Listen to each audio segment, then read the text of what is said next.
Hello everyone, আজকে যাব শিব মন্দিরে, কারণ আজকে নীল পুজো। সেই কারণেই সকাল সকাল ঘুম থেকে উঠে রেডি হয়ে নিচ্ছি মন্দিরে যাওয়ার জন্য। আজকে বেশি সাজগোজ করব না, এই গরমে সানস্ক্রিন ছাড়া রোদে বেরোনো অসম্ভব, তাই একটু সানস্ক্রিন মেখে নিয়েছি আর লাস্টে লিপস্টিক। তো আমাকে কেমন লাগছে তোমরা অবশ্যই জানিও। আজকের মতো আমার এইটুকুই সাজ। আমার এরকম পুজো আশ্রা করতে বেশ ভালো লাগে।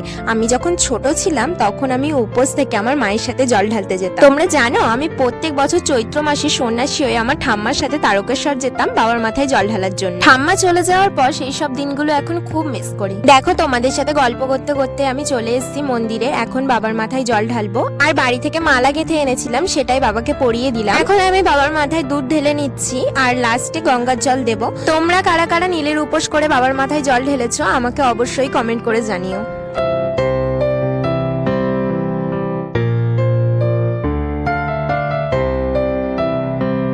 তো এখন মহাদেবকে বাতি দেখিয়ে নিচ্ছি আর বাড়িতে এসে চরণামৃত খেয়ে তারপরেই আমরা জল খেয়েছিলাম। তো দেখা হচ্ছে পরের ভিডিওতে। আজকের মতো সবাইকে টাটা।